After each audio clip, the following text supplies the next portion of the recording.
God and the world. దేవుడు మరియు లోకము. ఈ విషయాన్ని చాలా వివరంగా ధ్యానిస్తాం. మూలవాక్యం చూసిన తర్వాత వివరణలు, బైబిల్ వివరణలు చూద్దాం అండి. దావీదు కీర్తన 73:25 మూలవాక్యం చదువుతాలి. ఆకాశమందు నీవు తప్ప నాకెవరున్నారు? ఆకాశమందు నీవు తప్ప నాకెవరున్నారు? నీవు నాకుండగా లోకములనేది ఏది నాకు నీవు నాతో ఉంటే లోకంలోనిది ఏది నాకు అక్కర్లేదు అంటున్నాడు దావీదు గారు. చాలా జాగ్రత్తగా ఆలోచన చేసుకోండి.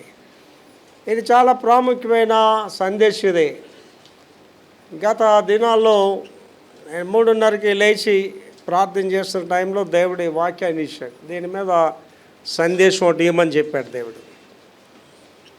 ఇది నాకు ప్లస్ మీకు, అలాగే ప్రపంచంలో వింటున్న వాళ్ళకి కూడా. మళ్ళీ చదువుతాలి. ఆకాశమందు నీవు తప్ప నాకెవరున్నారు? ఆకాశమందు నీవు తప్ప నాకు ఎవరున్నారు? ఒకసారి ఆలోచించదు. డైలాగులో చెప్పుకుంటే నీవు తప్ప నాకు ఎవరున్నారు. రెండవ విధంగా ఆలోచన చేస్తే, ఈ ఆకాశమందు ఆ దేవుడు నీతో ఉన్నాడా? That's the question. నేనేమన్నాడు? ఆకాశమందు నీవు తప్ప నాకు ఎవరున్నారు అన్నారు. నేనేసే ప్రశ్న ఏంటంటే, ఇక్కడ ఉన్న మన అందరికీ లేదు, నాకు కూడా, ఆకాశమందు ఉన్న దేవుడు నీతో ఉన్నాడా? దావీదు గారు ఇంకో దగ్గర మాట ఏంటంటే, సజీవులు ఉన్న దేశంలో యెహోవా నీవు నాతో ఉన్నావు అని నిశ్చయత లేకపోతే నేను ఏమైపోతాను? చాలా ఇంపార్టెంట్ థింగ్ అండి ఇది. ఇదైతే నేను ఆ దేవుడు నాకు చూపించినప్పుడు, ధ్యానించినప్పుడు ఏడుస్తూ ప్రార్థన చేశాను. అండ్ ఒక్కొక్కసారి చూడండి, మన జీవితంలో కొన్ని జరుగుతున్న సంఘటనలో దేవుడు మనతో లేడు అని అనిపించేస్తుంది. అంటే అటువంటి పరిస్థితులు జరుగుతుంటాయి. దేవుడు నీతో ఉన్నాడనే నిశ్చయత లేకపోతే, నా వరకైతే నేను దేవుడు ఏంటంటే ఆ పరిస్థితే నాకు ఉంటే నాకు జీవితం వద్దు ప్రభువా. ఒకవేళ ఆకాశమందు ఉన్న మీరు నాతో లేరు అంటే నాకు మరుసటి గడి అవ్వద్దు, మరుసటి రోజు కూడా వద్దు ప్రభు అని ప్రార్థన చేశాను. మొదటి భాగం. రెండవ భాగం ఏంటి? అందులో నీవు నాకుండగా నీవు నాతో ఉంటే లోకములోనేది ఏది నాకు అక్కర్లేదు. ఏంటి ఆలోచించండి. ఈవేళ సేవకులైన వారు అలాగే ఉన్నారు, ప్రజలు కూడా ఎలాగ ఉన్నారంటే, నువ్వు లేకపోయినా పర్లేదు దేవుడా, లోకంలో ఉన్నవన్నీ నాకు ఉంటే చాలు. నువ్వు లేకపోయినా పర్లేదు దేవుడా, డబ్బు ఉంటే చాలు. నువ్వు లేకపోయినా పర్లేదు దేవుడా, మంచి ఇల్లు ఉంటే చాలు. ఇవాళ చాలామంది ఏంటంటే, దేవుడు అవసరం లేదు వాళ్ళకి. లోకానుసారంగా వెళ్ళామనుకోండి, లోకానుసారంగా వెళ్తే లోకానికి దేవుడు ఎవరుండి? డబ్బే. Money is the god for the world. లోకానుసార్లు ఎవరితోటని మీరు మాట్లాడండి, డబ్బు లేకపోతే జీవించలేము సార్, అంతా డబ్బుతోటే ఉంది సార్ అంటారు. మరి ఇక్కడ దావీదు గారు ఏమో నాకేం అవసరం లేదని ఇస్తున్నాడు. నేను ఆలోచన చేసుకోండి ఎటువంటి ఆ నిర్ణయం అది. అంటేనండి దానికి అర్థం ఏంటంటే, దేవుడు నీతో ఉంటే అన్నీ ఉంటాయి నీకు. క్రీడా నీవు ఆత్మలో వర్ధిల్లు చూడగలది, అన్ని విషయాల్లో వర్ధిల్చు సౌఖ్యంగా ఉండాలి. అంటే దేవుడు నీతో ఎప్పుడైతే ఉన్నాడో నీకు ఆరోగ్యం ఉంటుంది, ఐశ్వర్యం ఉంటుంది, ఘనత ఉంటుంది, అన్నీ ఉంటాయి. దేవుణ్ణి విస్మరించి చాలామంది ప్రపంచంలో ఏదో సాధించాలని ప్రయత్నాలు చేస్తారు, విఫలమైపోతారు. ఇవాళ చాలా ప్రాముఖ్యమైన విషయం అండి. దానిలో మొదటిగా విషయం చూద్దామండి. చదవమా? దేవుడు లోకం పట్ల దేవుడు లోకం పట్ల ప్రేమ, రక్షణ మరియు శాశ్వత జీవితాన్ని అందించడానికి తన కుమారుడైన యేసుని పంపాడు. అండ్ దావీదు గారు దినాల్లో యేసు ప్రభు గారు లేరు. యెహోవా దేవుడు దినాలు అవి. ఆ యెహోవా దేవుడు దినాల్లో ఆయన చెప్తున్నాడు. మనకు వచ్చేసరికి దేవుడు ఏం చేశాడండి? ఆకాశమందు నీవు తప్ప నాకెవరు లేరంటే, యేసు ప్రభువా నీవు తప్ప నాకెవరు లేరు. దానికి వివరణ ఏమిస్తున్నాడు? మళ్ళీ చదువుతల్లి. ఇది దేవుడు లోకము పట్ల ప్రేమ. ఈ లోకం అంటే ఏంటంటే, లోకం అంటే ఏంటంటే ప్రపంచం కాదు. లోకం అంటే భారతదేశం కాదు. లోకం అంటే మట్టి కాదు. లోకం అంటే మనుషులే లోకం తప్ప ఈ భూగోళాలు కాదు లోకం అంటే. కనుక మొట్టమొదటి ఏమంటున్నాడండి? లోకంలో ప్రేమ, రక్షణ మరియు ప్రేమ అనేది చాలా ఇంపార్టెంట్. ఎవరిని ప్రేమించాలి? భార్యాభర్తలు ప్రేమించుకోవడంలో విశేషమే లేదు. తల్లి తన బిడ్డలు ప్రేమించడంలో విశేషమే లేదు. తండ్రి తన బిడ్డలు ప్రేమించడం విశేషమే లేదు. నీ కాని వారిని ప్రేమించడంలోనే నీకు ఉంది. పొరుగు వారిని ప్రేమించడం, ఎదురింటి అమ్మాయిని, ఎదురింటి అబ్బాయిని, ఎదురింటి వాళ్ళని మనం ప్రేమించగలగాలి. మన అమ్మాయిని ఎలా చూస్తున్నామో ఎదురింటి అమ్మాయిని కూడా అలా ప్రేమించగలగాలి. ప్రేమ మరియు రక్షణ రక్షణ, సాల్వేషన్. ఏంటి పౌలు గారు అయితే దాని గురించి ఎంత బాధతో చెప్తాడండి. ఎంత గొప్ప రక్షణ నిర్లక్ష్యం చేసి ఎలా తప్పించుకుంటాం. ఇక్కడ కూర్చున్న వాళ్ళకి కానీ మైక్లో ప్రపంచంలో వింటున్న వాళ్ళందరికీ ప్రశ్న ఏంటంటే, రక్షింపబడ్డావా నువ్వు? రక్షణ అనేది చాలా ఇంపార్టెంట్. రక్షణ అనేది మారు మనసు అనేది లేకపోతే నీకు దేవుడికి సంబంధం లేదు. ఒకడు నూతనముగా జన్మించకపోతే దేవుని రాజ్యంలోని ప్రవేశించలేడు. నూతనంగా జన్మించడం అంటే అర్థం ఏంటంటే, you are the new creation. ఎవడైనా క్రీస్తు యేసునందు నిలవాడు నూతన సృష్టి అంటున్నాడు. కనుక రక్షణ మరియు శాశ్వత జీవితాన్ని అందించడానికి శాశ్వతమైన జీవితం. ఏంటి శాశ్వతమైన జీవితం, అశాశ్వతమైన జీవితం ఏంటంటే ప్రశ్న రావచ్చు. ఈ భూమి మీద మనకి ఏంటంటే అశాశ్వతమైన జీవితం. శాశ్వతమైన జీవితం ఏంటంటే ఎవర్ లాస్టింగ్ లైఫ్, యుగ యుగాలు ఆయనతో జీవిస్తాం. ఆ శాశ్వతమైన జీవితం ఇవ్వడానికి తన కుమారుడైన యేసును పంపాడు. యేసుక్రీస్తుని పంపించాడు. ఏంటి ఒక రకంగా ఆలోచన చేస్తే ఆది కాండంలోకి వెళ్తే ఆదామవ్వలు ఏ మహిమను కోల్పోయారో ఆ మహిమను మళ్ళీ యేసు ప్రభు గారు మనకి ఇస్తున్నారు. ఆ మహిమ దేహాలతో మనం ఆయనతో యుగ యుగాలు జీవిస్తాం. నెంబర్ 1 చదువుతలే సృష్టి, క్రియేషన్ చదవమా. దేవుడు గందరగోళము మరియు శూన్య స్థితి నుండి క్రమాన్ని మరియు జీవితాన్ని తీసుకొని వచ్చాడు. ప్రజల జీవితాలు ఎలాగ ఉన్నాయంటే గందరగోళంగా ఉన్నాయి, గజిబిజిగా ఉన్నాయి. ఒక సరైన విధానాల్లో కుటుంబాలు గందరగోళంలో ఉన్నాయి. ఏమంటున్నాడండి? గందరగోళాన్ని మరియు శూన్య స్థితి అంటే ఎల్యూషన్. అండ్ కొన్ని ఇళ్ళు చూడండి అంత గందరగోళంగా ఉంటుంది. భర్త భార్య మాట వినరు, భార్య భర్త మాట వినరు, పిల్లలు తల్లిదండ్రుల మాట వినరు. ఆ కుటుంబం ఏమైపోతుందనే ప్రశ్న ఆ తల్లిదండ్రులు ఉంటుంది. గందరగోళము. తర్వాత ఏంటన్నాడండి? శూన్యం అంటే నిరాకారం, ఏం లేదు అక్కడ ఇంకా. అటువంటి పరిస్థితుల్లో నుంచి దేవుడు ఏమంటున్నాడండి? క్రమాన్ని మరియు జీవితాన్ని, సిస్టమ్ అండ్ ద లైఫ్. క్రమం అనేది ఇంపార్టెంట్ అండి. కుటుంబానికి క్రమం ఇంపార్టెంట్, సంఘానికి క్రమం ఇంపార్టెంట్. అండ్ వాళ్ళు వెళ్ళి యేసు ప్రభు గారి దగ్గరికి వెళ్ళి, ప్రభా నీ నామములు దయ్యాలు ఎలగొట్టాము, నీ నామములు అద్భుతాలు చేసామంటే చాలా సంతోషం అన్నారా ప్రభు వాళ్ళని? ఏమన్నారండి?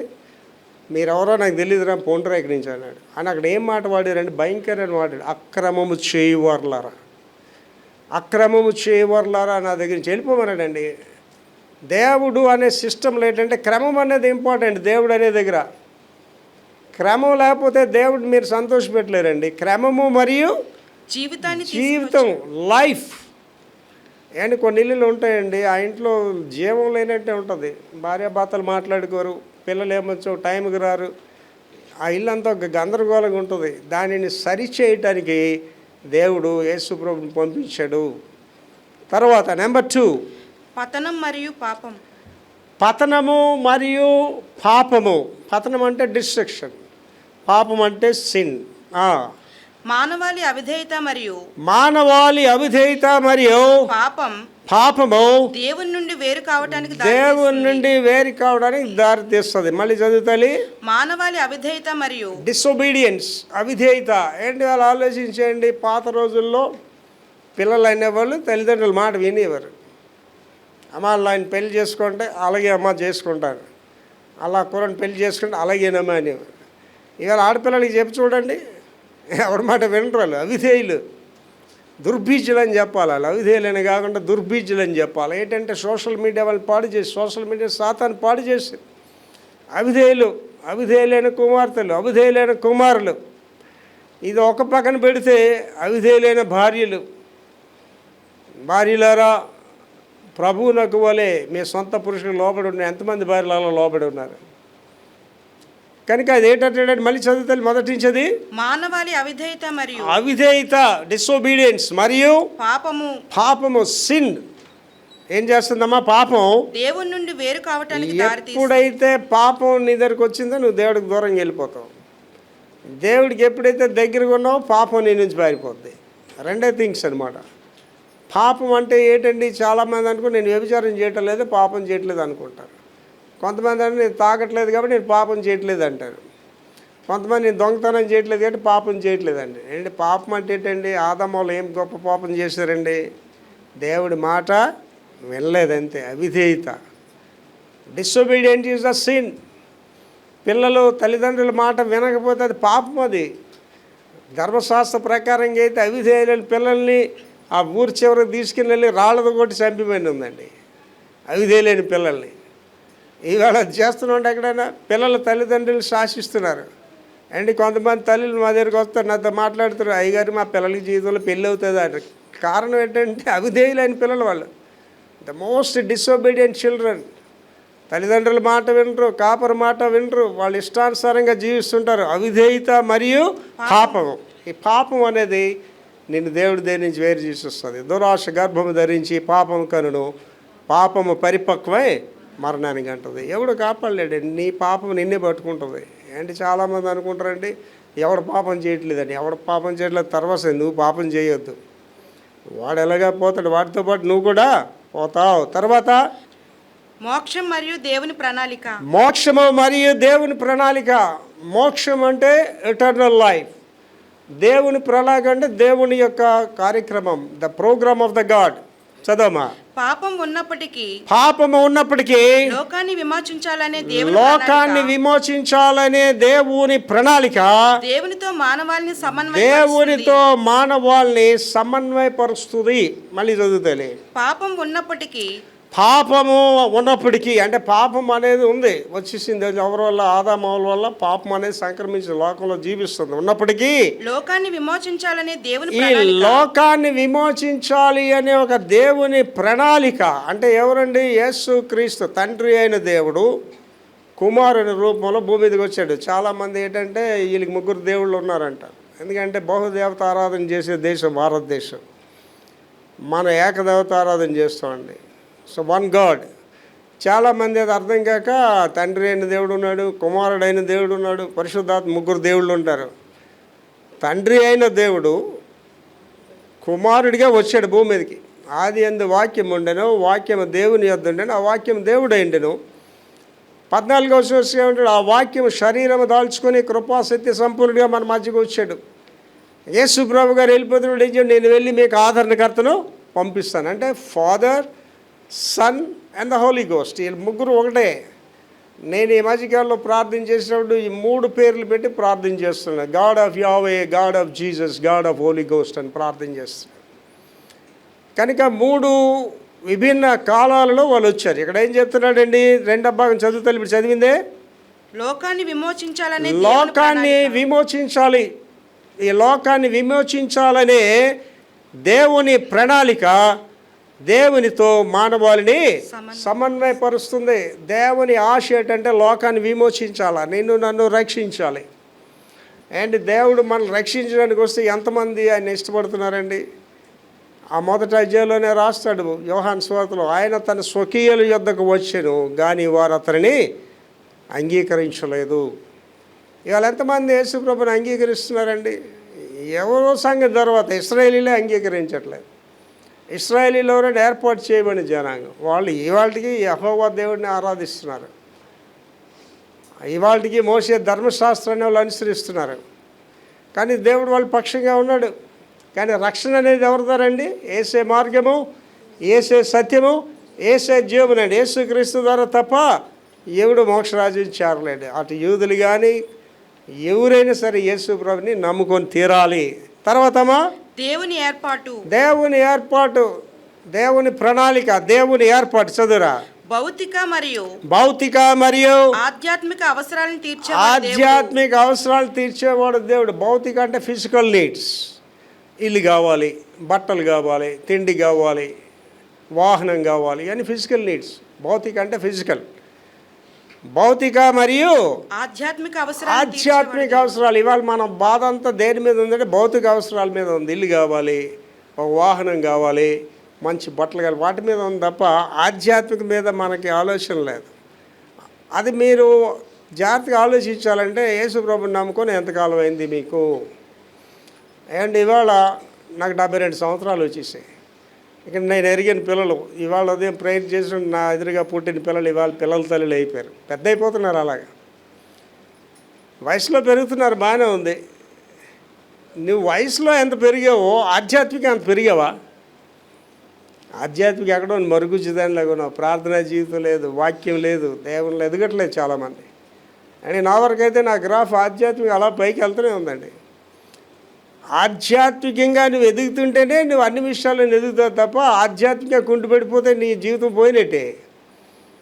దేవునికి దూరంగా వెళ్ళిపోయి మేళ్ళు ఉంటే ఎవడికి కావాలండి? దేవునికి దూరంగా పోతే వాహనాలు ఉంటే ఎవడికి కావాలండి? ఏంటి మేడ మిద్దులు ఎన్నున్నా, మదిలో యేసు లేకున్నా, ఏది ఉన్నా అది సున్నా అంట. యేసయ్య లేని ఆశీర్వాదమే కదా. అదే అంటే నీ నాతో ఉంటే ఏం అవసరం లేదని చెప్తున్నాడండి. తర్వాతమ్మా, దేవుని ఓదార్పు మరియు బలం. దేవుని ఓదార్పు మరియు బలం. దేవుడు ఓదార్చడు, మనకు కన్సోల్ చేస్తాడు. బలం అంటే స్ట్రెంగ్త్. చదవమది. కష్ట సమయాల్లో దేవుడు ఓదార్పు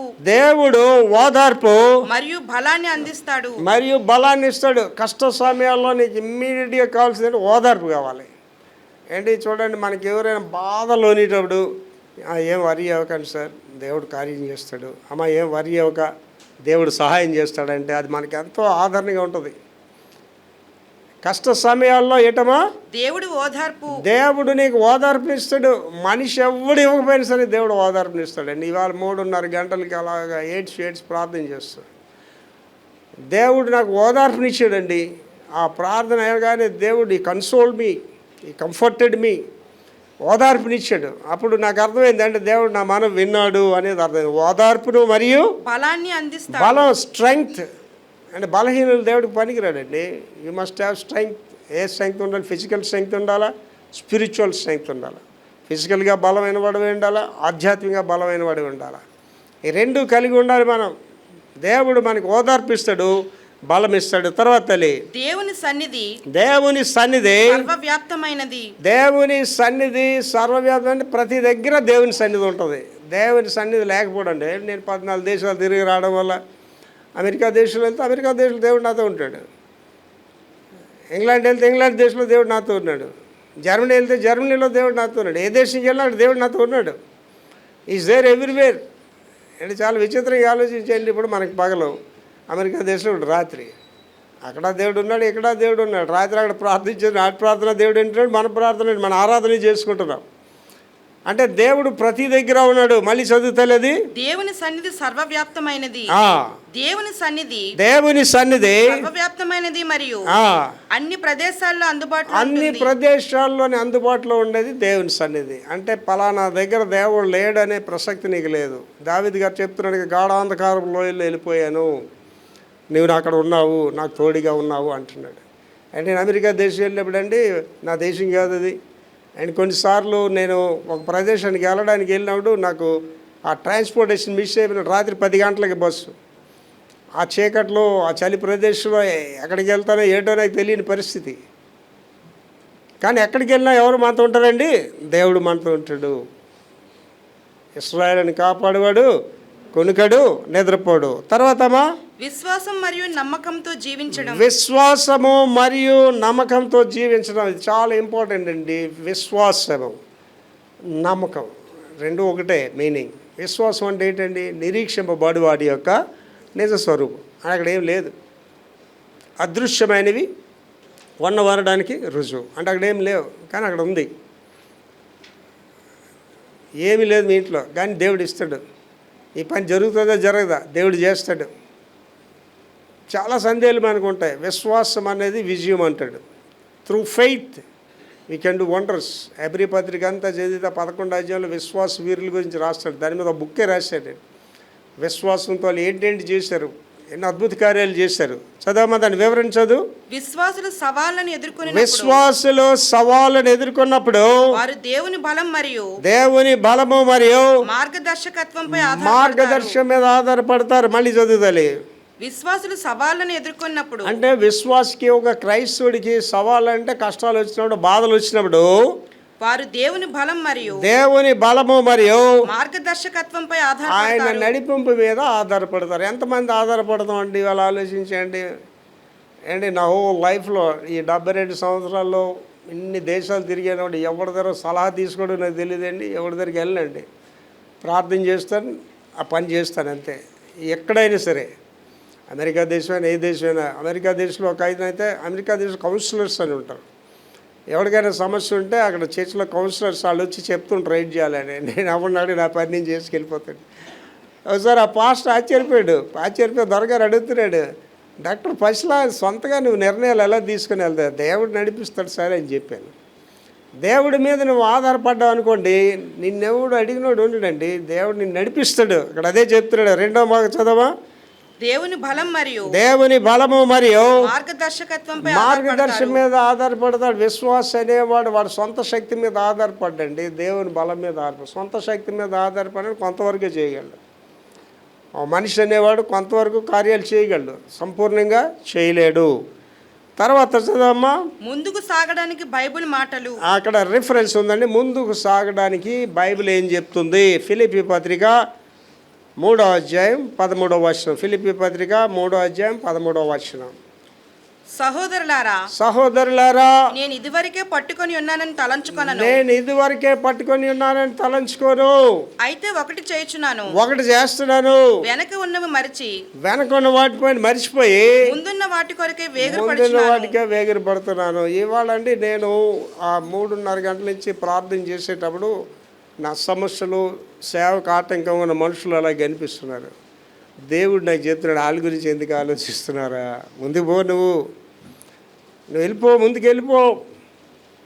దేవుని కార్యాలన్నీ ఆగవండి. దేవుని కార్యాలు ఒక వ్యక్తి వల్ల ఆగవు, సాగిపోయేవే దేవుని కార్యాలు. కనుక అదేమంటున్నాడు మళ్ళీ చదువుతలే భాగవంతా. సహోదరులారా, నేను ఇదివరకే పట్టుకొని ఉన్నానని తలంచుకొనను గాని అయితే ఒకటి చేస్తున్నాను, వెనుక ఉన్నవి మరిచి వెనుక ఉన్న వాటిపై మర్చిపోయి ముందున్న వాటి కొరకు వేగిరపడుచున్నాను. ఇది చాలా ఇంపార్టెంట్ అండి క్రైస్తవ జీవితాల్లో. గతాన్ని ఎప్పుడు మీరు ఆలోచన చేసుకోండి, గతం గురించి పట్టించుకోకండి. దేవుని వాక్యమే చెప్తాను, ఆ మాటలు కాదు. గతం ఆలోచిస్తే ఆ నష్టాలన్నీ ఆలోచిస్తే ముందుకు వెళ్ళావు. గతం ఆలోచిస్తే నీకు మనుషులు చేసిన మోసాలు ఆలోచిస్తే ముందుకెళ్ళావు. గతం ఆలోచిస్తే నీకు కలిగిన గాయాలు ఆలోచిస్తే ముందుకెళ్ళావు. అన్నీ మర్చిపోవడమే. నా వరకు బీపీ లేకుండా ఉన్న కారణం ఏంటంటే వెనక ఒక గడిది కూడా నేను ఆలోచన చేయనండి. ముందున్న వాటి గురించి అలాగే వెళ్ళిపోతుంటాను అంతే. గతంలో జరిగిన అన్యాయాలు, మోసాలు, గాయాలు, ఆర్థిక ఇబ్బందులు, ఆర్థిక ఒత్తిళ్ళు ఇవన్నీ తలుచుకుంటే నేను ముందుకు వెళ్ళలేను. కనుక గతాన్ని విడిచిపెట్టి ముందుకు వెళ్ళాలి. బైబిల్ వివరణ అండి. ఆకాశమందున్న దేవుడు, అదే మూలవాక్యం దాకా ధ్యానించాం. ఆకాశమందు నీవు తప్ప నాకెవరున్నారు? ఆకాశమందు నీవు తప్ప నాకెవరు లేండి. దేవుడు తప్ప నీ దేవుడు ఉండండి. అదేంటి పాస్టర్ గారు, మా నాన్న ఉన్నాడండి పాస్టర్ గారు, మా పెద్దమ్మ ఉన్నదండి, మా మాయ ఉన్నాడండి, మా తమ్ముళ్ళు ఉన్నారండి అని అనుకుంటున్నారా? అప్పుడు ఉండడండి. ఏంటి లోకానుసార్లు ఏం చెప్తున్నారండి? అనుబంధం, ఆత్మీయత అంతా ఒక బూటకం చెప్తున్నారు. లోకానుసార్లు ఏం చెప్తున్నారంటే జగమంతా కుటుంబం నాది, ఏకాకి జీవితం నాది అని చెప్తారు లోకానుసార్లు. యోబు గారు ఏం చెప్తున్నారండి? తల్లి గర్భం నుండి దిగంబరిని వచ్చాను, దిగంబరిని వెళ్ళిపోయి. అంటే నువ్వు చచ్చిపోతే నీ భార్య నీతో చచ్చిపోతుందని అనుకోకండి భర్తలు గారు. నువ్వు చచ్చిపోగానే నీ భార్య పండుగ చేసుకుంటే పోయాడు ఈడనేసి. అలాగే భార్య చచ్చిపోతే భర్త కూడా ఏం బాధపడ్డు, నాకు బుద్ధి లేక నల్లదని చేసుకున్నాను, రెండో పిల్లని తెల్లదని చేసుకున్నాను అనుకుంటాడు. దిస్ ఆల్ ఎల్యూషన్ అండి. ఇదంతా కూడా ఒక ఎల్యూషన్. దేవుడు తప్ప ఎవడు నీతో ఉండడండి. ఉంటాడు అని అనుకుంటే నీ భ్రమ. నా వరకైతే నాకు అర్థమైపోయింది, నేను ఒక్కడనే తప్ప ఎవడు నాతో ఉండడు. యోబు గారు మహానుభావుడు, అలాంటి ఆయనే చెప్తున్నాడు, తల్లి గర్భం ఒంటరిగా వచ్చి ఒంటరిగా పోతాను, నువ్వు నేను ఏమాత్రం అండి. కనుక దేవుడు తప్ప ఎవరున్నారు? నీవు నాతో ఉంటే లోకంలో ఏది నాకు అక్కర్లేదు. లోకంలో అక్కర్లేదు. ఎందుకు అక్కర్లేదు? ఇల్లు కావాలి, బట్టలు కావాలి, అన్నీ కావాలి. కానీ ఇక్కడ అర్థం ఏంటంటే దేవుడు ఉంటే అవన్నీ నీకు ఇస్తాడు. మీకు అర్థమయ్యే స్టైల్లో చెప్తాడు. మీ చిన్నపిల్లలు ఉన్నారనుకోండి, ఊరు ప్రయాణం కడతాం, జర్నీకి వెళ్తున్నాం అనగానే ఆడికి ఎంత ఆనందం. ఆ ముందు రోజు నుంచి అదే అడవిళ్ళు ఉంటాడు. తెల్లారుగానే తయారైపోతాడు, వెనకాతలు వచ్చేస్తాడు అంతే. ఆడికి ఖర్చుకు డబ్బులు ఉన్నాయా అని కానీ, టికెట్ కొనాలని కానీ, భోజనం హోటల్కి వెళ్ళాలి అడిగే తెలుస్తుందండి. అవన్నీ అడిగి అనవసరం. ఎవరు వెళ్ళిపోతున్నాడండి? మమ్మీతో వెళ్తున్నాడు అంతే, డాడీతో వెళ్తున్నాడు, డాడీ చూసుకుంటాడు అవన్నీ. ఏంటో ఒకసారి ఆలోచించండి. తండ్రిగా నీ బిడ్డల బాధ్యత అంతా నువ్వు స్వీకరిస్తే దేవుడు స్వీకరించడండి. అదే చెప్తున్నాడు ఇక్కడ, నువ్వు నాతో ఉంటే ఈ లోకంలో ఏది నాకు అక్కర్లేదు అంటున్నాడు.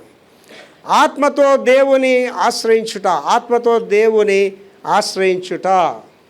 యెషయా 26:8-9 చదువుకుందాం. యెషయా 26:8-9 చదువురా. మేము నీ కొరకు కనిపెట్టుకొనుచున్నాము, దేవా నీ కొరకు మేము కనిపెట్టుకొంచున్నాము. మా ప్రాణము నీ నామమును, మా ప్రాణము నీ నామమును, నీ స్మరణను ఆశించుచున్నది. నీ స్మరణను ఆశిస్తుంది. రాత్రివేళ నా ప్రాణము రాత్రి వేళ నా ప్రాణము నిన్ను ఆశించుచున్నది. నిన్ను ఆశించున్నది. నాలోనున్న ఆత్మ నాలో ఉన్న ఆత్మ ఆసక్తితో నిన్ను ఆశ్రయించుచున్నది. ఆసక్తితో నేను ఆశ్రయిస్తుంది. నీ తీర్పులు లోకమునకు రాగా, నీ తీర్పులు లోకమునకు రాగా లోక నివాసులు నీతిని లోక నేర్చుకొనును. నివాసులు నీతిని నేర్చుకుందరు. ఇక్కడ చూడండి, భక్తుడు ప్రవక్త తనలో తాను చెప్పుకుంటున్న మాటలు ఇవి. మొట్టమొదటి ఏమంటున్నా మధ్యమా? మేము నీ కొరకు కనిపెట్టుకొనుచున్నాము, ఎవరి కొరకు కనిపెట్టుకోవాలండి? దేవుని కొరకు కనిపెట్టుకోవాలి. తర్వాత మా ప్రాణము నీ నామమును, ప్రాణము నామమును ఏం చేస్తుందండి? నీ స్మరణను నీ ఆశించుచున్నది. స్మరణను ఆశిస్తుంది. దేవుని నామస్మరణ.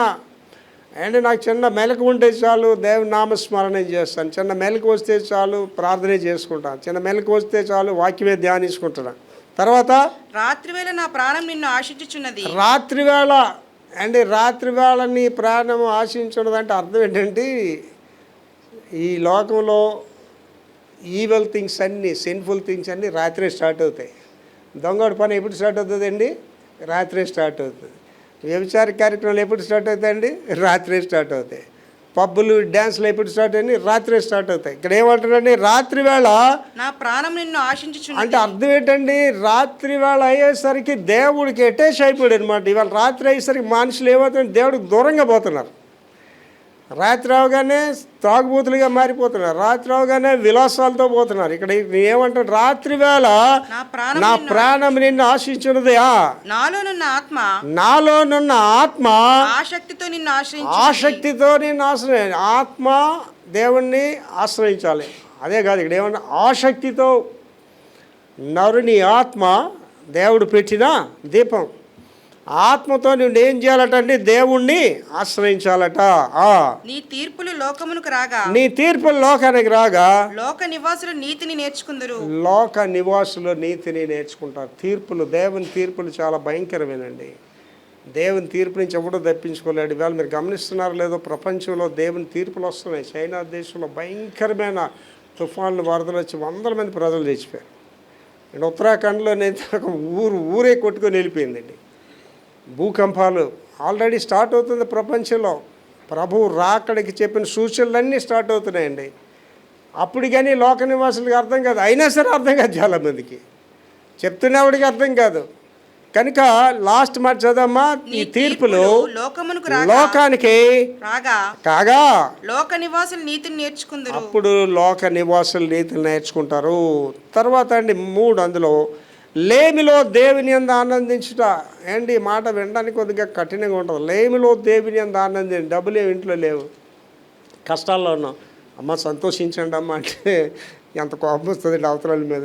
మేము అతి కట్టుకోవడం డబ్బులు లేకుండా, ఇంట్లో బియ్యం లేకుండా బాధల్లో ఉంటే లేమిలో దేవుడిని గణపరచమంటే ఎవడు ఆనందిస్తాడు? ఎవడు ఆనందించడు? అక్కడ అంటున్నాడు హబక్కకు 3:17-18. హబక్కకు 3:17-18 చదువురా. అంజూరపు చెట్లు పూయకుండినను, అంజూరపు చెట్లు పూయకుండినను, ద్రాక్ష చెట్లు ఫలింపకపోయినను, ద్రాక్ష చెట్లు ఫలింపకపోయినను, ఓలివ చెట్లు కాపు లేక ఉండినను, ఓలివ చెట్లు కాపు లేకుండా ఉన్నా సరే, చేనిలోని పైరు పంటకు రాకపోయినను, చేనులోని పైరు పంటకు రాకపోయినా సరే, గొర్రెల దొడ్డి లేకపోయినను, గొర్రెల దొడ్డు లేకపోయినా సరే, పాలలో పశువులు లేకపోయినను, పాలలో పశువులు లేకపోయినా సరే, నేను యెహోవాయందు ఆనందించదును. నా రక్షణకర్తైన నా నా దేవుని యందు రక్షణకర్త అయిన దేవుని యందు సంతోషించెదను. సంతోషించదు. అండి లాస్ట్ భాగం మళ్ళీ చదువు తల్లి. నేను యెహోవాయందు యెహోవా యందు ఆనందిస్తాను. ఎక్కడ, ఎప్పుడు, ఏమీ లేనప్పుడు, కష్టాల్లో బాధల్లో ఆనందిస్తాను. నా రక్షణకర్త అయిన దేవుని యందు సంతోషించెదను. నేను సంతోషిస్తాను. ఏంటి ఇశ్రాయేలుకి దేవుడు ఇచ్చిన వాగ్దానాలు ఎంత అద్భుతమైనంటే, మీరు కట్టని ఇల్లు మీకు ఇస్తానని చెప్పాడు, మీరు తవ్వని బావులు మీకు ఇస్తానని చెప్పాడు, మీరు నాటని మొక్కలు మీకు ఇస్తానన్నారు. అండి నాకు 1992వ సంవత్సరంలో దేవుడు ఒక ఇల్లు ఇచ్చాడు. ఆ ఇంటికి నేను అమ్మగారు వెళ్ళేసరికి ఆ పెద్ద అశోక చెట్లు ఉన్నాయి. ఒక 140 అడుగుల బోరు బాగుంది. అవన్నీ చూసి నేను అమ్మగారు ఈ మాట ధ్యానించుకున్నాను. అమ్మ చూడమ్మా, నాటని చెట్లు దేవుడు మనకి ఇచ్చాడు, మన తవ్వలేదు బోరు దీన్ని మనకి ఇచ్చాడు దేవుడు, మన కట్టలేదు ఇల్లు మనకి ఇచ్చాడు దేవుడు. దేవుని ఆశీర్వాదాలు నీ దగ్గరికి వస్తానండి, దేవుడు ఆశీర్వాదాలు నీకు ఇస్తే ఎవడు దాన్ని ఆపలేడండి. అలాగే దేవుడు నీకు ఇవ్వకపోతే కూడా ఎవడు ఇవ్వలేడు కూడా నీకు. అండి చాలామంది డబ్బులు ఉన్న వాళ్ళు సొంత ఇల్లు ఉండవు. సొంత ఇల్లు అనేది అంత చిన్న విషయం కాదు. సొంత ఇల్లు నీకు ఉన్నదంటే దేవుడు ఇచ్చాడు నీకు, అది అంతే. చాలామంది డబ్బులు ఉన్న వాళ్ళు సొంత ఇల్లు ఇష్టపడరు, అదిల్లు ఇంట్లో ఉండడానికే ఇష్టపడుతుంటారు. చూడండి మళ్ళీ చదువు మొదటి నుంచి. అంజూరపు చెట్లు పూయకుండా, అంజూరపు చెట్లు అంటే వాళ్ళకి ఇంకా పంట లేదండి పూయకున్నా. ద్రాక్ష చెట్లు ఫలింపక, ద్రాక్ష చెట్లు అంటే ఫలించట్లేదు, ద్రాక్ష పాలు లేవు వాళ్ళకి. ఓలివ చెట్లు కాపు లేక, ఓలివ చెట్లకి కూడా కాపు లేదట. చేనులోని పైరు పంటకు రాకపోయినా, చేనులోని ఇంకా పంట అంతా పంట చేతికి రావట్లేదట. గొర్రెల దొడ్డి లేకపోయినాను. ఇక అప్పుడు ఏంటంటే గొర్రెలు ఈ గొడ్డలు దానితోటి వాళ్ళు ధనవంతులు టాలీ చేసేవారు. మాకు 100 గొర్రెలు ఉన్నాయి, 500 గొర్రెలు ఉన్నాయి, 1000 గొడ్లు ఉన్నాయి. దాన్ని బట్టి వాళ్ళు ధన సంపన్నులని ట్రీట్ చేసేవారు. గొర్రెల దొడ్డిలో లేకపోయినాను, ఆ గొర్రెలు లేకపోయినా సరే, సాలలో పశువులు లేకపోయినాను, సాలలో పశువులు అంటే ఆవులు గేదెలు ఇవన్నీ కూడా లేకపోయినా సరే, నేను యెహోవా యందు ఆనందించెదను. ఏంటంటే ఒకసారి ఆలోచన చేసుకోండి, ఈ పరిస్థితి మనకు వస్తే ఆనందంగా ఉంటామండి. అండి నేను 1992 షిప్ యార్డ్ వదిలేశాను. ఆ తర్వాత 6 నెలలు చాలా కష్టాలు పడ్డానండి. ఆ కష్టాల్లోనే ఎలాగంటేనండి, పైకి వెళ్తానంటే పెట్రోల్కి డబ్బులు ఉండేవి కాదు, ఓ టీ తాగుతాను టీకి డబ్బులు ఉండేవి కాదు. అలా మోకాళ్ళు వేసి ప్రార్థన చేస్తుండే. కష్టాల్లో దేవుని దగ్గర ఉండడం అనేది అంత ఈజీ కాదండి. పౌలు శీలలు తీసుకొని శుభ్రంగా కొట్టి, ఇంకా గాయాలు పచ్చిగా ఉన్నాయి, తీసుకొని వెళ్ళి చెరసాలలో వేసారు. చెరసాలు అంటే మన అడివారం లాంటి చెరసాలు కాదు. అమెరికా దేశంలో నేను ప్రెజెంట్ మినిస్ట్రీ చేసేవాడిని. అమెరికా దేశంలో జైలుకి వెళ్ళి సువార్త చెప్తుండేవాడిని. అమెరికా దేశంలో జైలుకి అన్నీ ఇక్కడ మన వాళ్ళకి చూపిస్తే అందరూ జైల్లో ఉండడానికి ఇష్టపడతారు. స్టార్ హోటల్స్ లాగా ఉంటాయి, అన్ని ఫెసిలిటీస్ ఉంటాయి. ఆ దొంగకి సరైన భోజనం రాస్తాడు, కంప్యూటర్ ఉంటుంది, ఆడు వెంటనే ప్రెసిడెంట్గా రాసేస్తాడు అనమాట, ఇవాళ నాకు మంచి భోజనం పెట్టలేదనేసి. ఏంటి ఇక్కడ అడివారం జైలు నేను ఎప్పుడు వెళ్ళలేదు, పాత జైలు వినేటప్పుడు ఆ జైలు విజిట్ చేశాను. ఆ జైలు అలాంటివి కాదు. ఆ జైలు ఏంటంటే ఒక బిలం లాంటివి అనమాట. కిందంతా మట్టి ఉంటుంది, చీకటి ఉంటుంది, తేళ్ళు జీరులు అన్నీ ఉంటాయి. ఆ చీకటిలో తీసుకెళ్ళి దెబ్బలు కొట్టి పడిస్తే ఆనందంగా ఉంటుందా? ఎంత బాధగా ఉంటుందండి, చాలా బాధగా ఉంటుంది. వాళ్ళు ఏం చేస్తున్నారంటే శాపనార్థాలు పెడుతున్నారా, మమ్మల్ని కొట్టిన వాళ్ళు చేయిలు పడిపోను గాక, మమ్మల్ని తిట్టిన వాళ్ళు నోరు పడిపోను గాక అంటున్నారు. ఏం చేస్తున్నారండి పోలీసులు? అక్కడ పాటలు పాడుతున్నారండి, దేవుని మహింపరుస్తున్నారు. ఏంటి అక్కడ మనం ఒక పాటను కష్టాల లోయలో, కన్నీటి లోయలో కీర్తించి పాడుతున్నాం. ఏంటి నా జీవితంలో అనేకమైన కష్టాలు వచ్చినాడు, అందులో కూడా దేవుని ఆనందిస్తుంటాను, దేవుని స్తుతిస్తుంటాను. నాకు నష్టం కలిగినప్పుడు కూడా దేవుని స్తుతిస్తుంటాను, బాధ కలిగినప్పుడు కూడా దేవుని స్తుతిస్తుంటాను. అదంత ఈజీ కాదు, చెప్పడం చాలా సులువు కానీ చేయడం అంత ఈజీ కాదు. కష్టాల్లో బాధల్లో దేవుని స్తుతించడం. దేవా నాకు ఇవాళ భోజనం ఇవ్వనందుకు నీకు వందనాలు ప్రభు అంటాడు. అంటే పౌలు గారి దగ్గరికి శిష్యులు వెళ్ళి చెప్తారు, అయ్యగారు వండడానికి ఏం లేవు సార్, తినడానికి ఏం లేదు సార్ ఇవాళ అంటే, ఓహో అలాగే అని అప్పుడు ఆయన ఒక డిక్లేర్ చేస్తుంటే సహజ ఉపవాసాలు అంటాడు. సహజ ఉపవాసాలు న్యాచురల్ ఫాస్టింగ్. ఇంట్లో ఏం లేదు కాబట్టి ఉపవాస ప్రార్థన చేద్దాం అనండి. ఉపవాస ప్రార్థన అంటే తిండి లేకుంటే, తిండి లేదని ఒక బాధ, ఆ తిండి లేదు ఉపవాస ప్రార్థన చేసి ఊరుకోండి సార్, తిండి లేక నాకు బాధగా నీరసంగా ఉంటే మళ్ళీ ఉపవాస ప్రార్థన ఏంటని అంటాం కదా. కష్టాల్లో బాధల్లో దేవుణ్ణి స్తుతించడం నేర్చుకోవాలండి. అది ఆధ్యాత్మికంగా వస్తుంది తప్ప మామూలుగా అది రాదు. లాస్ట్ అండి, దేవుని యందు నమ్మిక, దేవుడి మీద నమ్మకం ఉంచాలి. ఏంటి అందరూ దేవుడు నమ్మేస్తారా? గుడికి వచ్చారు అందరూ దేవుడు నమ్మేస్తున్నారా? ఏంటి నా మాటలు మనుషులకు బాధ కలిగిస్తాయి. నువ్వు దేవుడిని నమ్మితే డాక్టర్ దగ్గరికి ఎందుకు వెళ్తున్నావు? అండ్ నువ్వు దేవుడిని నమ్మితే వడ్డీ వ్యాపారం దగ్గరికి ఎందుకు వెళ్తున్నావు? అంటే నీ దేవుడు బాగు చేసే నమ్మకం లేదా నీకు? అంటే రక్తస్రావం గల స్త్రీ ఉందండి, 12 సంవత్సరాలు వాడికి ఆ రక్తస్రావం తగ్గలేదు, కానీ 12 సంవత్సరాలు అయిపోతే డబ్బు పోయింది, జబ్బు పోలేదు, డబ్బు లేదు, జబ్బు పోలేదు. అప్పుడు ఎవరో చెప్పిన మాట జ్ఞాపకం వచ్చింది, ఆ యేసుప్రభు దగ్గరికి వెళ్తే రోగం బాగుపడతాం. ఎదురుకి వెళ్ళడానికి ముఖం చల్లలేదు, వెనక నుంచి వెళ్ళి ఆ వస్త్రం ముట్టుకొని స్వస్థత పొందింది. ఆలోచించేయండి, దేవుని నమ్మిక ఎంతమంది ఇక్కడ ఉంచుతున్నామండి. అండి నేను 100% 100% దేవుడి మీద నమ్మిక ఉంచుతానండి. పాస్టర్స్ కాన్ఫరెన్స్ చేయాలి, అది ₹1,00,000 ప్రాజెక్ట్. మా బాబుకి అర్థం అమ్మగారు ఎలా చేసేస్తాడు అనుకోండి. దేవుడు అలాగే పంపిస్తాడు, నేను చేసుకెళ్ళిపో. డబ్బులు ఉంటే చేసేది దేవుడి పని కాదు, డబ్బులు లేకుండా చేసేదే దేవుడి పని. అన్నీ సమకూర్తే పని చేసే దేవుడి పని కాదు, ఏం లేనప్పుడు చేయడమే దేవుడి పని. అదే విశ్వాసం అనేది, నమ్మకం అంటే అదే. దేవుడు నమ్మడం. హెబ్రీ పత్రిక 11:6 మాట చెప్తాడు. ఏమంటాడండి? దేవుని యొద్దకు వచ్చువాడు దేవుడు ఉన్నాడనియు తన్ను వెదకి వారికి ఫలం ఇస్తాడని నమ్మాలి కదా. ఎంతమంది దేవుడు నమ్ముతున్నాం అండి? ఎంతమంది దేవుడు నమ్ముతున్నాం? ఏంటి దేవుడు నమ్మితే లోకానుసారి దగ్గర మనం వెళ్ళమండి. నా హోల్ లైఫ్లో నేను లోకానుసారి దగ్గర ఎప్పుడు నేను వెళ్ళలేదండి. ఒకటి సలహాకి వెళ్ళనండి, ఒకటి సహాయానికి కూడా వెళ్ళను. అంటే నాకు ఇంట్లో తిండి లేని రోజులు నాకు తెలుసు అండి. ఇంట్లో అలా సైలెంట్గా ఉంటాను అంతే, దేవుడు పెడితేనే తింటాను అంతే. డబ్బు లేని పరిస్థితులు కూడా నాకు తెలుసు, ఎవరిని అడగను కూడా నేను. మా నాన్నగారు షిప్ యార్డ్లో సీనియర్ ఇంజనీర్. మా నాన్నగారిని ఎప్పుడు నేను ₹100 కూడా అడగలేదు నేను. అలాగే మా అయ్యగారు వాళ్ళ దగ్గర అడగడం అంతే నాకు తెలియదు. కన్నకానుకలు నేను తీసుకోలేదు, మా అబ్బాయి కూడా తీసుకోలేదు. ఒకరిది అడగనండి, కష్టం ఉంటే అలా ప్రార్థన చేస్తానంతే. దేవుడు ఇస్తేనే, దేవుడు ఇవ్వకపోతే అలా మౌనంగా ఉంటానంతే. దేవుడు ఇస్తాడు ఎవడండి? అడుగుడి ఇవిడా దేవుడు. ఏంటి మీరు మీ పిల్లలకి రొట్టె అడిగితే రాయిస్తారా? చేప అడిగితే పావిస్తారా?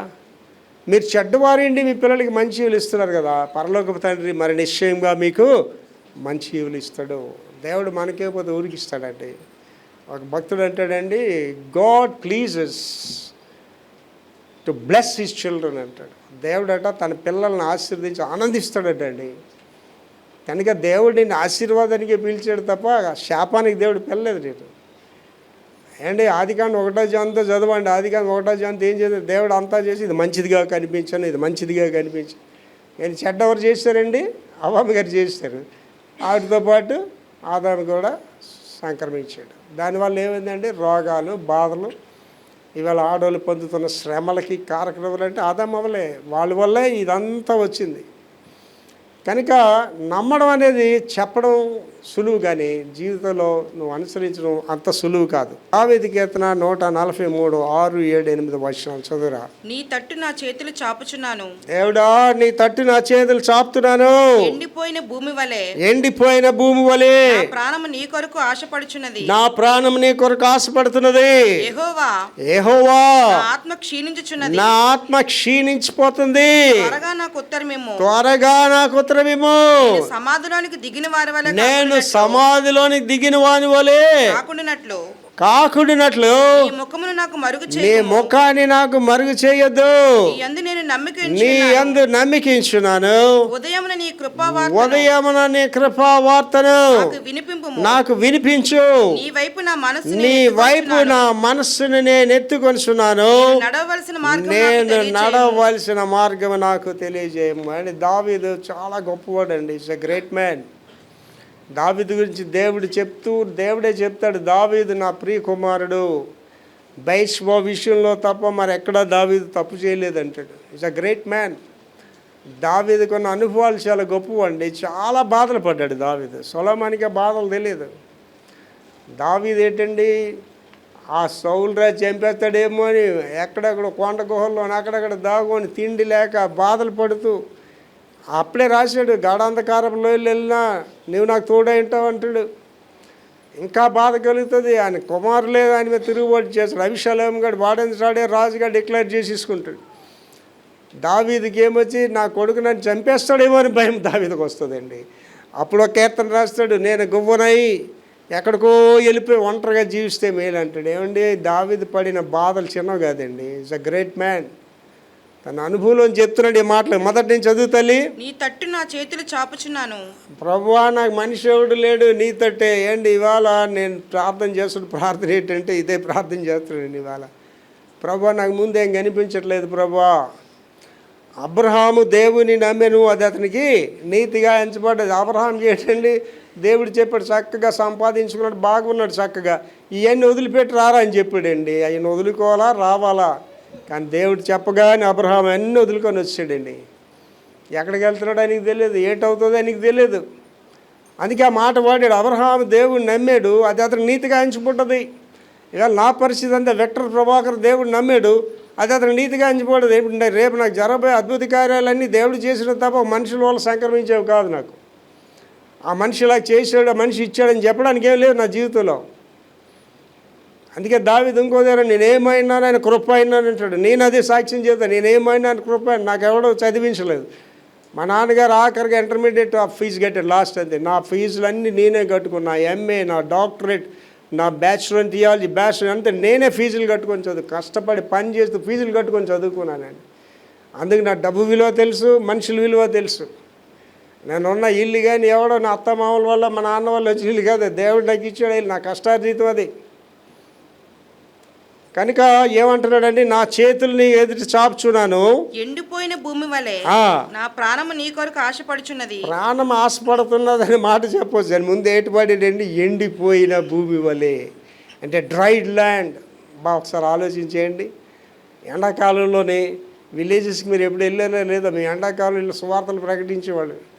ఎవడో మంచినీళ్ళు ఇవ్వడం, నడుచుకొని వెళ్ళాలా. అలానా విలేజ్ ఎక్కడ ఉందంటే వెళ్ళి ఎక్కడ ఉన్నా సరే అని మనకు కనిపిస్తుంటుంది విలేజ్. నడుస్తుంటాం విలేజ్ రాదు, నడుస్తుంటాం విలేజ్ రాదు. అలాగా ఎండిపోయిన భూముల్లో వెళ్ళి మేము దేవుని సేవ చేసి ఏమంటున్నాడని మళ్ళీ చదవది, ఎండిపోయిన భూమి వలె నా ప్రాణము నీ కొరకు ఆ ఆశపడుచున్నది. భూమి ఎలా ఎండిపోయింది అలాగే ఈ ప్రాణం అలాగా ఎండిపోయిందట.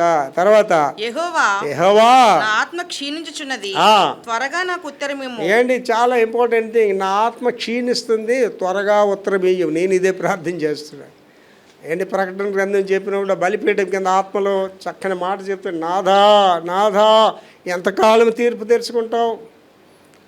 హతసాక్షి లేని వాళ్ళు రోదన చేస్తుంటాయి ఆత్మలో, ఎంతకాలం తీర్పు తెరుచుకుంటావు. ఇక్కడేమంటున్నాడు మళ్ళీ చదవది, నా ఆత్మ క్షీణించుచున్నది, నా ఆత్మ క్షీణిస్తుంది, త్వరగా నాకు ఉత్తరం ఏమో. ఏంటి ఇవాళ నేను చేస్తున్న ప్రేయర్ ఇదే, ప్రభువా నేను అనేకులకి హేళనగా ఉన్నాను ప్రభువా, పాస్టర్ గారు అన్నీ చెప్తున్నాడు ఏం జరగట్లేదు అంటున్నారు ప్రభువా, అనేకులకి నేను హేళనగా ఉన్నాను, వెర్రితనంగా ఉన్నాను ప్రభువా, నేను ఇదే ప్రార్థించాను. నా ఆత్మ క్షీణిస్తున్నది, త్వరగా హరియా, త్వరగా నాకు ఉత్తరమిమ్ము.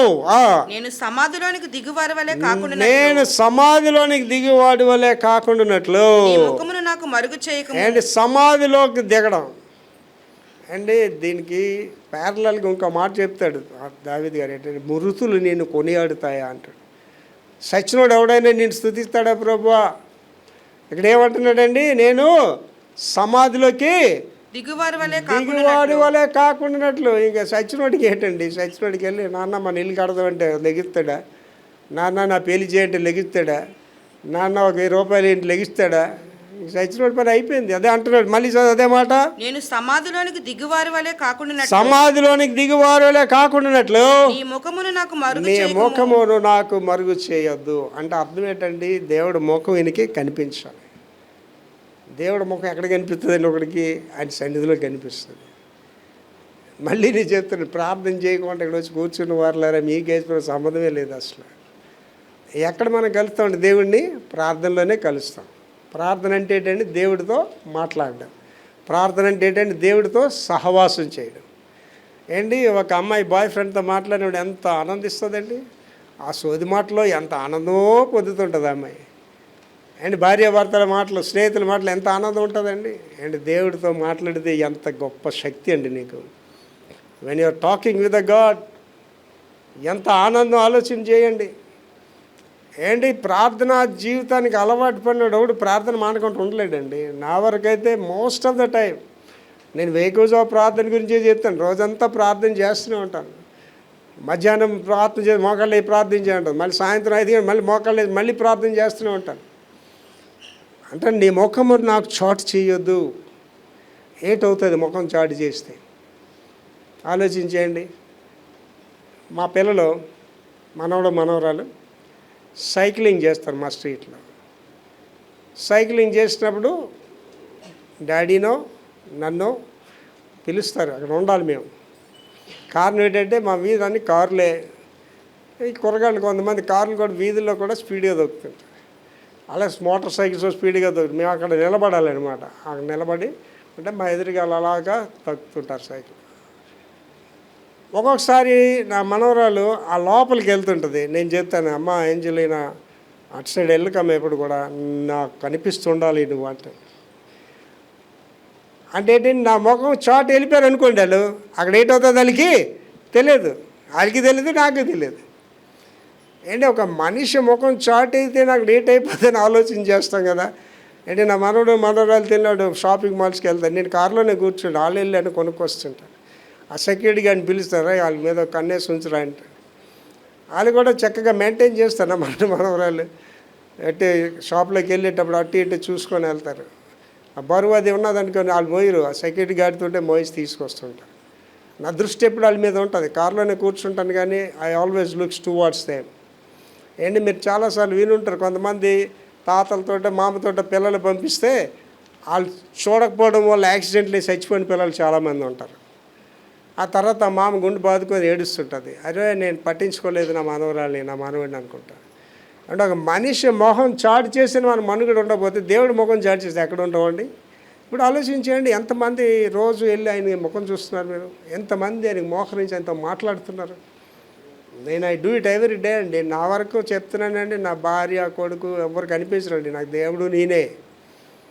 ఆయన మొహం నాకు రోజు కనిపించాలి, ప్రతి గడి ఆయన నాకు కనిపించాలి, ప్రతి గడి ఆయనతో నేను ఉండాలి. నీ ముఖము నాకు మరుగు చేయొద్దు, నీ యందు నేను నమ్మిక ఈ మాట చదువు, నీ యందు నేను నమ్మిక ఉంచున్నాను. ఎంతమంది చెప్పగలమండి మనం?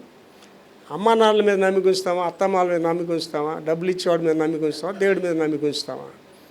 దేవుడిని నమ్ముకుంటే ఏమవుతుందండి, ఇక్కడికి వెళ్తే 4 డబ్బులు వస్తాయనంట. ఇక్కడ ఏమంటున్నాడండి, నీ యందు నేను నమ్మిక అంటే దేవుని, you must trust in the God, దేవుడి మీద నమ్మిక ఉంచాలి. ఉదయం నీ కృపావార్తను నాకు వినిపించు, ఉదయంనని కృపావార్తను నాకు వినిపించండి. తెల్లవారు లెగ్గాని అందరికీ ఉంటుంది అలవాటు, ఈవేళ అలాగ ఉంటుందో, ఈ పని చేసేవాళ్ళు ఉంటుంది కదా, నిన్న అంత మా బాగుంటారు అలా నా మీద కేకలేస్తూనే ఉంది, ఈవేళ ఎలాగ ఉంటుందో, నిన్న డ్యూటీకి లేట్ అయిపోయాను, ఈవేళ ఎలాగ ఉంటుందో, ఏంటి ఎప్పుడు ఎలాగ ఉంటుందో నీకు తెలియదు. క్షేమంగా వెళ్తామా, క్షేమంగా వస్తామా, అదే అంటున్నాడు. ఉదయం నీ కృపావార్త నాకు వినిపించు, నీ వైపు నా మనస్సు నేను ఎత్తుకొనిచున్నాను, నా మనస్సు నీ వైపే పెడుతున్నాను, నేను నడవలసిన మార్గం నాకు తెలియచేయము. ఏంటి ఎవరు నడుగుతున్నాడండి? నేను నడవలసిన మార్గం తెలియచేయని దేవుడిని అడుగుతున్నాడు. ఎంతమంది ఇక్కడ అడుగుతున్నావు అండి? ఒక ఊరు వెళ్ళాలి, ఏదో ప్రయాణం అవ్వాలి, దేవుని అడుగుతున్నావా? వెళ్ళాలో వద్దని అడుగుతున్నావా?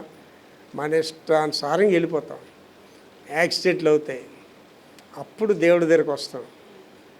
యాక్సిడెంట్లు అనేవి నువ్వు దేవుని పెట్టడం నీకు అవదండి యాక్సిడెంట్. అదేంటంటే పాస్టర్ యాక్సిడెంట్ అని దేవుని పెట్టలే కాదంటే నేనేం చెప్పలేను. నీ రాకపోకలేంది యెహోవా నీకు తోడుగా ఉంటాడు, ఇశ్రాయేలుని కాపాడువాడు, కునుకడు నిద్రపోడు. కనుక దేవుడు నీతో ప్రయాణం చేస్తుంటాడు, దేవుడు నీతో కాపాడుతుంటాడు. ఏంటి 40 సంవత్సరాల వాళ్ళకి ఉదయం మేఘస్తంభంగా, రాత్రి అగ్నిస్తంభంగా. అంటే రాత్రి వెలుగు, కరెంట్ లేదు కదా, జనరేటర్స్ లేవు అప్పుడు. ఎక్కడంటే సుమారు 40 లక్షల మంది అండి జనం, వాళ్ళందరికీ మేఘం ఉండేది, వాళ్ళందరికీ వెలుగు ఉండేదండి. అది ఏంటంటేనండి మేఘస్తంభం, అగ్నిస్తంభం కాదు, దేవుని సన్నిధి వాళ్ళతోటి ఉంది. అండ్ దేవుడు నీతో ఉంటేనండి నీకంటే గొప్ప వ్యక్తి ఎవరు ఉండరండి. దేవుడు నీతో ఉంటే నీకంటే గొప్పవాడు ఎవడు ఉండడండి. మనం ఏం చేస్తున్నాం అంటేనండి, దేవుని విస్మరించే లోకంలో ఏదో సాధించాలని వెళ్తున్నాం. ఈ లోకంలో ఎంత ఘనుడైనా సరే దేవుని యొద్ద వట్టివాడే. కనుక ఈ సమయంలో దేవుడు మరియు లోకము అనే దాంట్లో ఎక్కడున్నాం మనం? దేవుడికి దగ్గరకు ఉన్నామా, లోకానికి దగ్గరకు ఉన్నామా? దేవుడిలో ఉన్నాం అనుకోండి, దేవుడిని అవసరాలన్నీ తీరుస్తాడు. దేవుడిలో ఉన్నాం అనుకోండి, దేవుడు నీకు ఆరోగ్యం ఇస్తాడు. దేవుళ్ళు ఉన్నారనుకోండి, నీకు ఆయుష్ ఇస్తాడు. ఎర్లీ డెత్స్ కూడా నేను అంగీకరించున్నాను, ఎర్లీ డెత్స్ కూడా. నేను అమ్మ మంచి దైవ సేవకుడు అంటే 42 సంవత్సరాలు ఎవడని చచ్చిపోమని, 42 దేవుడు చచ్చిపోమని చెప్పలేదు నీకు. ఆ మంచి గొప్ప సేవకుడు అంటే 52 సంవత్సరాలు చేయడం, అందరూ బాధపడిపోయి, నేనైతే బాధపడినండి. దేవుడు మనిషికి నిర్ణయించిన వయసు ఎంత అంటే 120 సంవత్సరాలు ఒకడు జీవించాలి. మోషే గారు ఏం చెప్పాడండి? 70 సంవత్సరాలు లేక 80 సంవత్సరాలు జీవించాలి. ఎవడండి? దుఃఖము, ఆయాసం, రోగాలు ఉన్నవాళ్ళు. కానీ ఇవాళ ఒక దైవశాఖుడు, చాలా పెద్ద దైవశాఖుడు అండి 42 సంవత్సరాలు చచ్చిపోయాడంటే, నా వరకైతే నేను దైవశాఖుడికి అంగీకరించాను. నేను అనుకుంటా, అంటే ప్రజల దృష్టిగా దైవశాఖలో కనిపిస్తున్నాడు కానీ ఆయన రహస్య జీవితం ఎలాగుంది ఎవడికి తెలియదు. ఏంటి నేను బహాటంగా చెప్తానండి, తలంపులో కూడా నేను తప్పు ఆలోచించేయట్లేదు. నీ వాళ్ళ ఉదయం ప్రార్థన చేసేటప్పుడు అని ఏడ్చి ప్రార్థన చేస్తున్నాను 3:30 గంటలకు. ఆ ప్రార్థనలో ఒక మాట నేను వాడానండి, ప్రభువా నీ ఎదుట ఎంత క్రమంగా జీవిస్తున్నా నీకు తెలుసు కదా ప్రభా, తలంపులో కూడా నేను తప్పు చేయట్లేదు కదా ప్రభా, మీకు ఇష్టానుసారంగా జీవిస్తున్నాను ప్రభా అని చెప్పానండి. అండ్ రాజా ఆయన హిజ్కియా దగ్గరికి వెళ్ళి యోషియా గారు ఒక ప్రవచనం చేపించాడు. రాజా నీ పని అయిపోయింది, అన్నీ సరిదీసుకో, నువ్వు మరణం పొందుతావు అని చెప్పాడు. ఓహో మరణం పొందుతారా, దేవునికి స్తోత్రం అన్నాడండి హిజ్కియా? అనలేదండి. ఆ హిజ్కియా ప్రవక్తలకు వెళ్ళిపోగానే హిజ్కియా గోడ వైపు తిరిగి కన్నీటి ప్రార్థన చేసి ఒక ప్రార్థన చేసి, ఏంటండి దేవా నీ ఎదుట నేను ఎలా జీవించానో జ్ఞాపకం చేసుకో. ఇవాళ నేను ఆ ప్రార్థన చేశానండి. ప్రభువా మీకు ఇష్టడిగా జీవిస్తున్నాను ప్రభువా, నేను నా కార్యాలు మీరు చేయకపోతే ఎవరు చేస్తారు ప్రభు అన్నాను. గుడికి వచ్చామా వెళ్ళిపోయాం అనేది కాదు తల్లి, గుడికి వచ్చామా వెళ్ళిపోవడం అనేది కాదు. ఇక్కడ ఇవాళ వచ్చాను, నేను ఏం నేర్చుకున్నాను ఇవాళ, దేవా నీవు నాతో ఉండగా లోకంలో ఏది అక్కర్లేదని చెప్పగలుగుతున్నానా? ఆకాశమందు నీవు నాతో ఉన్నావని చెప్పగలుగుతున్నావా? నేను మనవి చేస్తున్నాను తల్లి, నీ భర్త నీ పిల్లలు నీ మాట వినకపోవచ్చు, కానీ నీ ప్రార్థన నీ కుటుంబాన్ని నిలబెడతా తల్లి. హన్నా చేసిన ప్రార్థన ఒక గొప్ప ప్రవక్తని తీసుకొచ్చింది. ఒక వ్యక్తి ఆ ఇంట్లో ప్రార్థన చేస్తే ఆ ఇంటికి ఉద్యోగం వస్తుంది. ఒక భర్త ప్రార్థనాపరుడైతే ఆ కుటుంబం నిలబడుతుంది దేవుని కొరకు. ఆ భార్య ప్రార్థనాపరురాలైతే ఆ కుటుంబం దేవుని కొరకు నిలబడుతుంది. వేకువజామునే లేకండి, కన్నీటి ప్రార్థన చేయండి. నీ సమస్య నీకు పెద్దది తల్లి, దేవుడికి కాదు. నీ సమస్య నీకు పెద్దది, దేవుడికి కాదు. ఎప్పుడైతే నువ్వు దేవుడి దగ్గరికి వెళ్ళావో నీ సమస్య చిన్న సమస్యగా అయిపోతుంది. ఎవరు మట్టుకాలు ప్రార్థన చేసుకుందాం, ఎవరు మట్టుకాలు ప్రార్థన చేసుకుందాం.